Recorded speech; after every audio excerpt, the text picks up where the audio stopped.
a very blissful, bountiful evening. The entire day, the Friday, the day dedicated to Divine Mother has passed. The day has passed and we are now in the blissful evening. Our minds are all devoted, dedicated, offered to Divine Mother Sri Gyanakshi Rajajeshwari. The word Paramatma and the parallel word which is used all over the world as God. The word Paramatma and the word which is used as God all over the world. It denotes the source of the entire whatever we see in this world. The source of the entire manifestation of this world is called as Paramatma. In the Bharatiya Samskriti texts, whenever we say Atma, we indicate both Paramatma and the Jiva. It means both the Paramatma and the Jiva, the word Atma means. The word Atma indicates that which is present everywhere at all times. That which is the cause for every single activity, that is called as Atma. But when we add the prefix, Upasarga, when we add the prefix before the word Atma, we add one word called as Jiva. The word Jiva and Atma become Jivatma, that is the individual soul. The Jivatma is the individual soul. And the same you take out the Jiva and put Parama, it becomes Paramatma. So the word Parama, wherever the word Parama or even sometimes Para is used, it indicates the highest. It indicates the highest, beyond which there is nothing.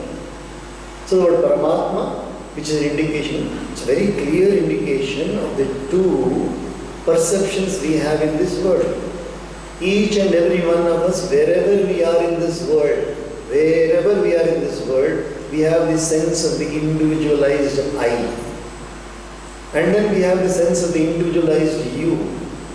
We have the sense perception of he, she, it. It's all individualized. And it is limited to this particular body. So that is called as that consciousness, that conscious principle, that driving principle which is present in different forms. And making both those forms more round is called as Jivatma. And one more reason for being called as Jivatma is it is so individualized that it perceives itself as separate. Each and everyone perceive ourselves as separate from one another. That's why we have the pronouns in all the languages. Now, whenever we learn a verb, we had learned verbs in our school.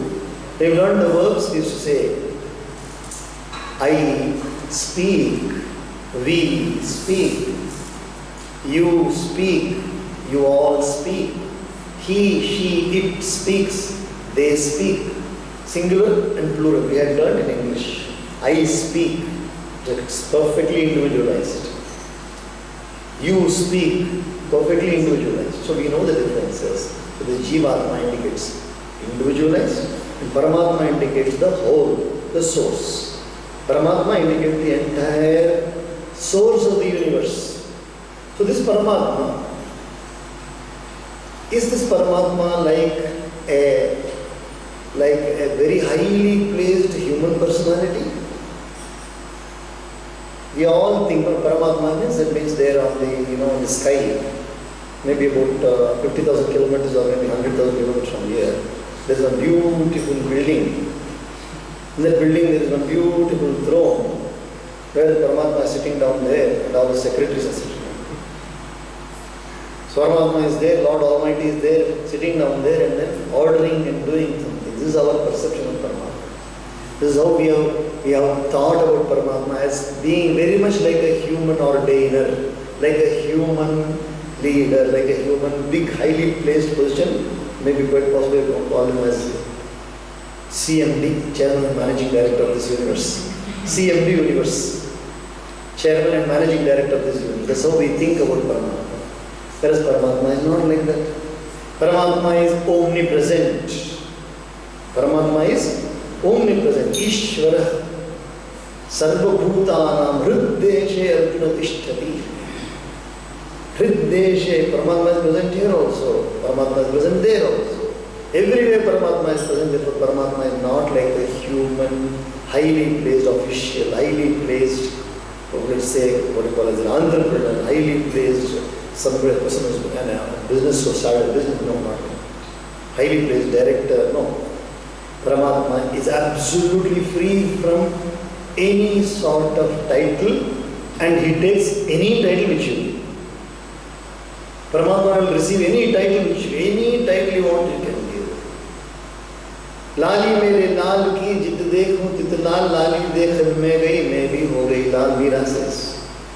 Paramatma as a child, Paramatma as a friend, Paramatma as a Lord, Paramatma as a brother, Paramatma as a sister, any way you want to take, mother, father, whatever roles you want to give to Paramatma, Paramatma will take. Therefore, Paramatma is Samartha, Sarva, Tantra, Swatantra. When we say Swatantrata, Bharat has become Swatantra.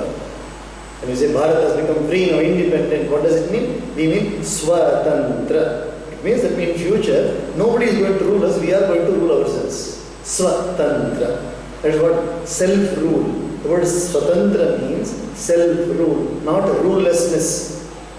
I am Swatantra, I am free means I don't have any rules and regulations. As people think like freedom means absolutely no rules and regulations. But freedom has been beautifully said in Sanskrit, Swatantrata. Swa means self. Tantra means rules and regulations. So Swatantrata means my own rules and regulations. I put up my own, but I will have rules and regulations because I have to live in the society. If I have to live in the society, I cannot be free from rules. So Paramatma is the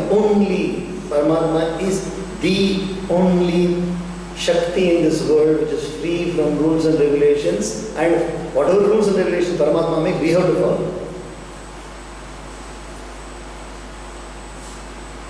Suryodaya, every day sun rises and then sets. Sun rises and sets. Whose ordinance?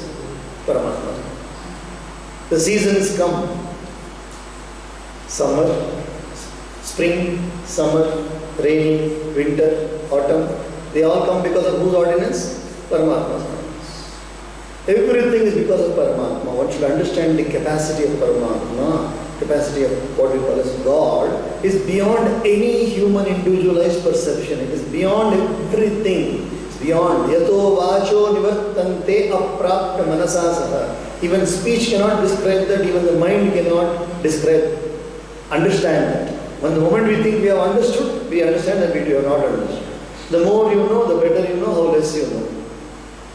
The more you know, better you know, how less you know. You don't know anything at all. So this is the grandeur, this is the magnanimity, this is the unimaginable, unlimited capacity of Paramatma. So Paramatma can come in any form. Paramatma can come in any form in this world and give darshan to anybody at any time. Remember, Bhagavan Sri Krishna came as a child to Devaki. He was born as a child to Vasudeva and Devaki. It is not because those people willed, it is because he wanted. He wished to come. So now the same Paramatma, now we are going to read the Paramatma in the form of Devi. The same Paramatma only has come as Devi, and that Devi has once again shown differently in us. Different types of play that Devi is showing. So we are all very fortunate today. On this Friday, we are going to read about the glory of Paramatma in the form of Devi. What we read the last 4 days, 5 days is Srimad Bhagavata Mahapurana. Every Friday what we are going to read is Srimad Devi Bhagavata Mahapurana. So today what we are going to read is Srimad Devi Bhagavata Mahapurana. And we recollect now, we are reading the Devi Bhagavata Mahatmyam, which is part of the Skanda Purana. And here we have Suta Rishi and the Rishis. Rishis are asking Suta Rishi to give them knowledge. So we are on page number 20, X on the left hand side you will see, and the verse number 2. Rishaya Ujuhu Suta Suta Mahabhaga Vadano Vadatambara Kirsham Tat Puranam Hi Vidhistachravano Chakaha. O Suta Rishi, O great sage, the sages said, O best among masters who discourse, not storytellers, it's wrongly translated storytellers, it is best among masters who give beautiful discourses. What is the nature of that Puran? What are the rules of hearing that? Kathibhir Vasaraireta Shrotavyam Kimcha Pujanam Kairmanavai Shrutam Purvam Kanskan Kamanavapyuyu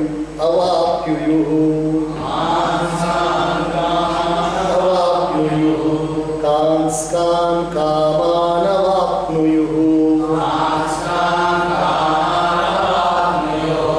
In how many days should it be heard? What is the method of its worship? By which persons it was heard earlier? What desires did they achieve? Please understand that this is a beautiful question posed by the rishis to Suta Maharshi. And we know that even in the Bhagavad Mahapuranam, the narrator, the one who is narrating the Purana, the narration of the Purana is by whom? By Suta Rishi, who is a very, very direct disciple of Bhagavan Veda Vyasa Rishi. And the questioners are who? Shaunaka Adi Rishis. All are assembled in Naimisharanya. Suta Uvacha Vishno Ransho Munirjataha Satyavatyam Parasharat Vibhajya Vedans Chaturaha Shishyam Adhyapayat Pura.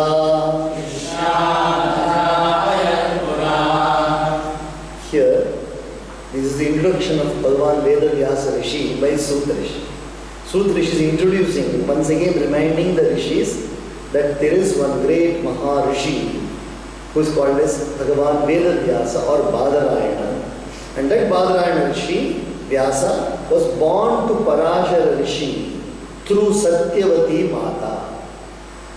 Through Satyavati Mata, Bhagavan Veda Vyasa Rishi was born, and because he was a part of Vishnu, directly he was a part of Mahavishnu, it's called as the Anshavatara. He is not one among the Dashavataras, he is not Matsyavatara, he is not Kurmavatara, but he is Amshavatara. He comes as a human being, and he is born as a human being through Satyavati, and he comes directly as an adult. He is born as an adult. That's the beauty of Bhagavan Veda Vyasa Rishi. He is born as an adult from the womb of Satyavati. In the past, Badarayana Rishi or Bhagavan Veda Vyasa Rishi, he divided the Vedas into 4 parts and taught them to his disciples.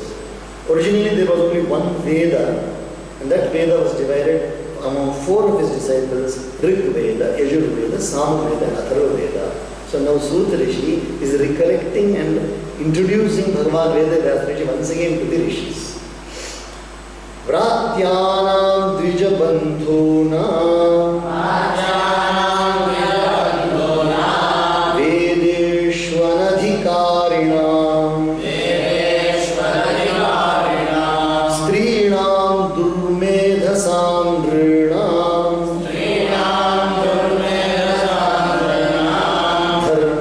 Dharmajnanam Katham Bhave.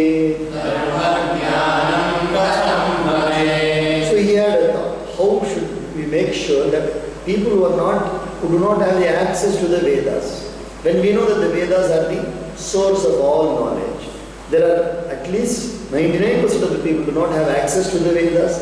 They have not studied Sanskrit. They don't know what is Dharma. Dharma, is, I told you, is the core of life itself. Dharma is the core of life. Dharmacharanam is the one which makes the world to be in a balance. Dharmacharanam. So he had a thought, how should this be done? How to teach everybody such that they all maintain the balance of the world. So I will be reading the translation, only partial I will be reading. You please listen to it. How can knowledge regarding dharma arise to one and all? That is the question. How can knowledge of dharma arise to one and all? Vicharye tattu manasa Bhagavan Badarayana Purana Samhitam Datyau Tesham Dharma Viditsaya. Lord Badarayana, Bhagavan Vedavyasa Rishi, after thinking about this in his mind, compiled the Puranas to procure knowledge of Dharma in them, to bring and to reach the knowledge of Dharma to everybody. Once again, every time when we come to the word Dharma, it is necessary for us to understand clearly. What do we teach all over the world? What do the elders teach the children? What do we expect from the children? What do we expect from everybody else? That we call as, if you put it in a simple word, you call it as goodness. Does anybody of us want anybody to be wicked? Truthfully, we must be very truthful about that. Do we want anybody to be wicked? Do we want anybody to cheat us? Do we want anybody to lie to us? Would we like some people fighting always? So that we don't like. What we do not like is called as adharma. But remember, what questions I am asking you is not based upon the law of a country. It is not based upon the constitution of a country. It is not based upon political limits. It is for the universal. It is entirely for the universe. What do we expect from one another? We expect cordial behavior. We expect justified behavior. We expect peace and harmony. We expect truthfulness. So these all these things if you put together, that in one word, it's called as dharma. Dharana, dharma. So in order to bring this knowledge to everybody, this knowledge is absent. Don't you see that this knowledge is absent in this world? Many people are behaving as they wish. Many people are behaving as they wish. At the micro level, at the macro level, everywhere people are behaving as they wish, and when they behave as they wish, what happens? Slowly you will find chaos coming in, and then we start lamenting. We are sad. Why? Because the dharma is not there. When dharma is not there, automatically there will be imbalance, there will be chaos, and there will be sorrow. Ashtadasha Puranani Sakritva Bhagavan Muni Mame Vadhyapayamasa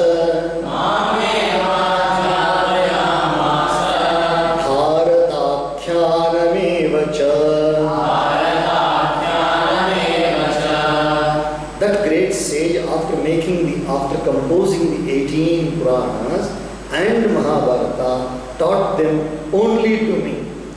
He was the first disciple. Suta Rishi is the first disciple of Bhagavan Vedavyasa Rishi. It is not an easy thing to compile 18 Puranas, which consists minimum 18,000 verses and which go up to 1 lakh verses. Mahabharata has got 1 lakh verses. He composes them. It's not like composing like, I learned some grammar, I learned some words, I had a dictionary with me, and then I started writing them with this. Not like writing letters or essays, it is through intuitive thought. Bhagavan Vedavyasa Rishi, simply the entire Puranas come to him like that. The entire Mahabharata must come to him like that. And then he didn't find a person who could write, so he called Bhagavan Ganapati, and Ganapati wrote the Mahabharata with his good tusk. He broke the tusk, that's why it's called as Ekadanta. Ganapati is called as Ekadanta because he broke one tusk, and with the tusk only he wrote the Mahabharata. Understand these beautiful things behind. So, Ashtadasha Puranani Sakritva Bhagavan Muni Mame Vadhyapayamasa Bharatakhyananivacha. He taught me all the 18 Puranas and the Mahabharata he taught me. देवी भागवतं तत्र पुराणं भोगमोक्षदं स्वयं तु श्रावयामास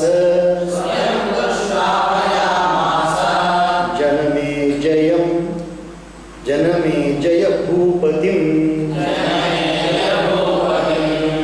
Among these Puranas, he compiled 18 Puranas. Among these Puranas, the Devi Bhagavatam he taught to me, and then he taught himself to Janamejaya Rishi.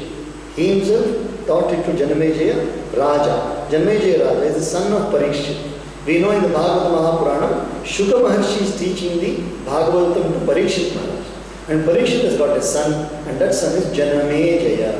Janamejaya. Among these Puranas, Devi Bhagavata is capable of bestowing all worldly enjoyments and liberation in the end. He himself narrated it to King Janamejaya. Bhoga and moksha. When you say bhoga or bhukti, it means all the happiness in this world. When you say all the happiness in this world, what are those happinesses? Dharma, Artha, Kama. Among the Chaturvida Purusharthas, the first three Purusharthas are called as Bhoga Purusharthas, Dharma, Artha, Kama. And the last one is called as Parama Purushartha or Moksha. So we have two types of Purusharthas.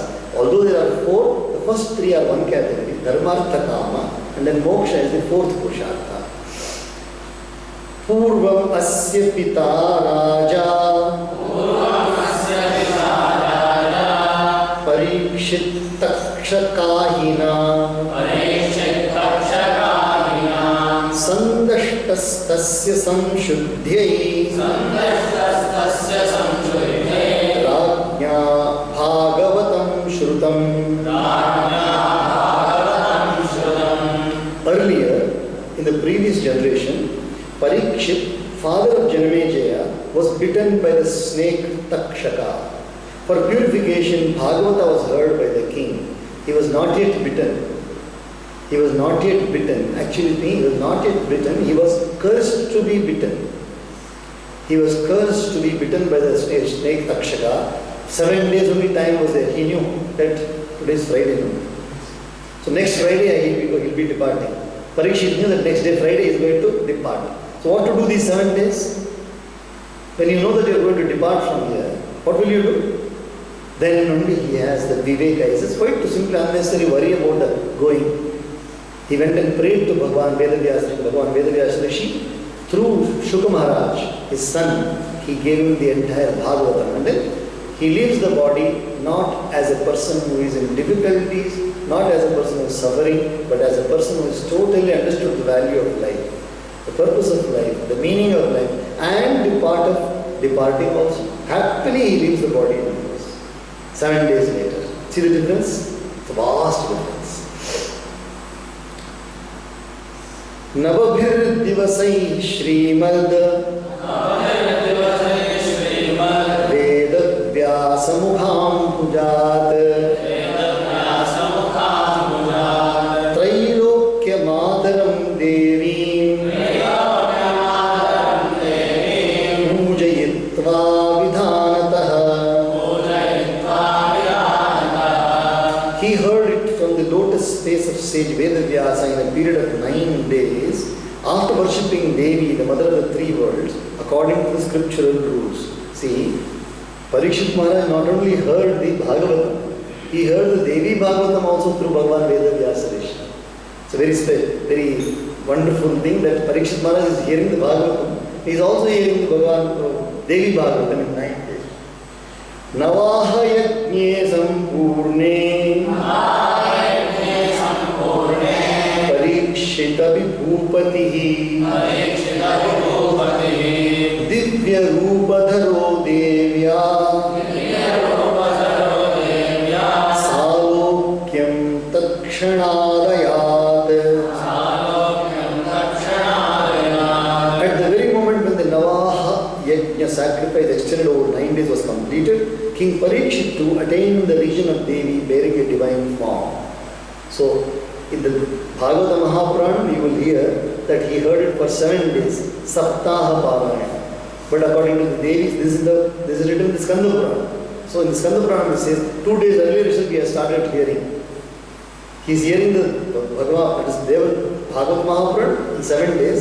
2 days earlier he has started to hear the Devi Bhagavatam also. Pitur Divyam Gatim Raja Vilokya Janame Jayaha Vyasam Munim Samabhyarcha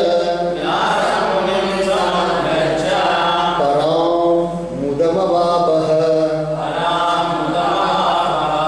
Having seen the departure of his father to divine regions, Janamejaya worshipped Vyasa and attained immense happiness. So where did Parikshit Maharaj go? He attained the abode of Devi. So there it was said he attained the abode of Vaikuntha Bhagavan Narayana. He attained the abode of Devi. So now we should say that Devi is different or Narayana is different. Both are one and the same. Both are one and the same. Ashtadasha Purananam Madhye Sarvottamam Param Devi Bhagavatam Nama Dharma Kamartha Mokshadam. Among the 18 Puranas, Devi Bhagavata is the greatest of all, and it bestows dharma, religious merit, artha, wealth, kama, desire, and final emancipation called as moksha. Durga Lakshmi Saraswati Devi Jagannata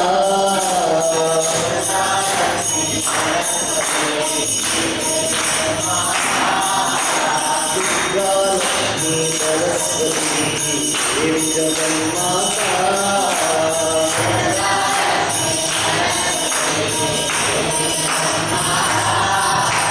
Devi Jagannata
Shri Mata